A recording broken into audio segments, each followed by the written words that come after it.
Bonjour à toutes et à tous, je vous présente aujourd'hui notre tout nouveau dossier Valeurs de rendement 2025 que nous venons de publier, qui est en vente sur francebourse.com.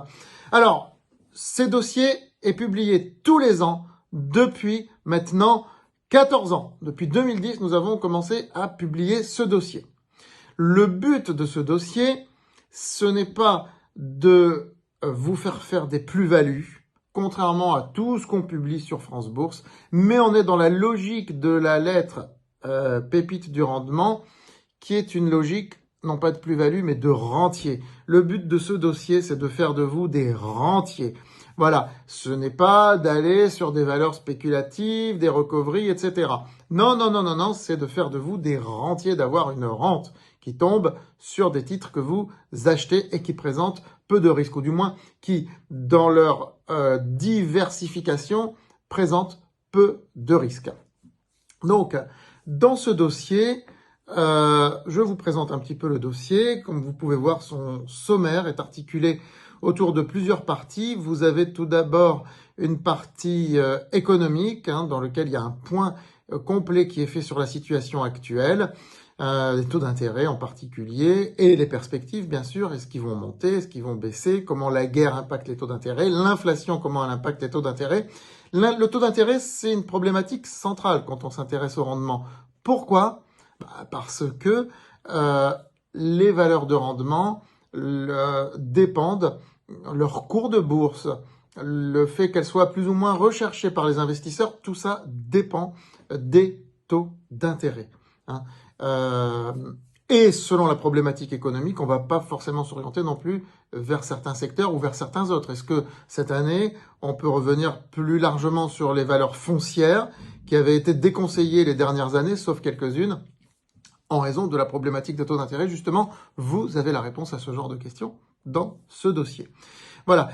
Et nous parlons aussi de la fiscalité dans ce dossier, même si au moment où il a été mis sous presse, le budget de loi de finances 2025 n'est pas forcément complètement arrêté, et même on ne le sait pas encore, donc il y a cette incertitude, mais globalement on sait à peu près où on va. Donc nous parlons de la fiscalité. Il y a quelques conseils pratiques qui sont donnés à ce niveau-là, parce que qui dit rendement dit fiscalité aussi, c'est important. Et puis on parle aussi tout simplement de la manière de gérer un portefeuille de rendement. Cette année en particulier, je développe un petit peu plus ces arguments sur le risque, le rendement, comment diversifier, etc., money management. Et bien sûr, vous avez des valeurs de rendement qui vous sont présentées. Donc il y a 11 valeurs de rendement qui vous sont présentées. Donc vous avez tout un identifiant de la valeur qui vous est présenté. Là, j'ai volontairement masqué la valeur en question. Là, je vous donne un exemple.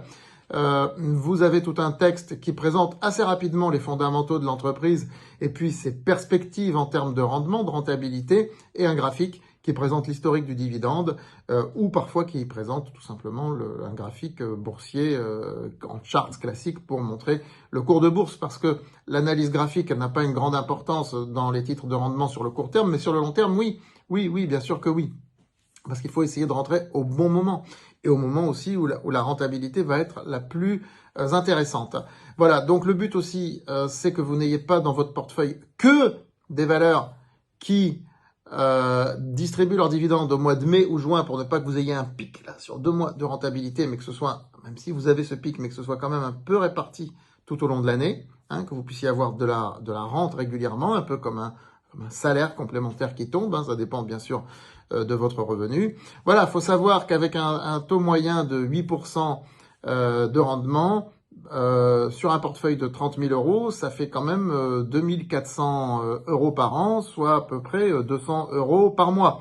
De rente, je parle, avec une liquidité qui est forte sur ce type de valeur. Donc c'est beaucoup mieux, ce genre de placement, c'est beaucoup mieux qu'un livret A, c'est beaucoup mieux que de l'immobilier ou autre, parce que vous avez la liquidité et la rentabilité.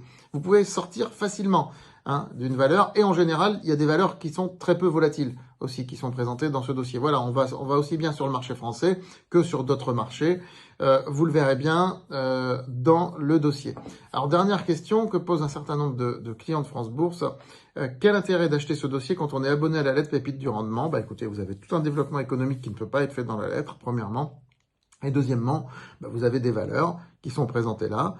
Aujourd'hui, elles ne peuvent pas rentrer dans le portefeuille pépite du rendement, portefeuille rendement, parce qu'il n'y a pas de place. Hein, donc, est-ce qu'elles rentreront ou pas? J'en sais rien, mais en tout cas, vous les avez là. C'est l'essentiel. Peut-être qu'elles rentreront dans X mois, mais qu'elles seront plus chères à ce moment-là. Là, vous avez des choses en primeur. Voilà, c'est ça qui est très important.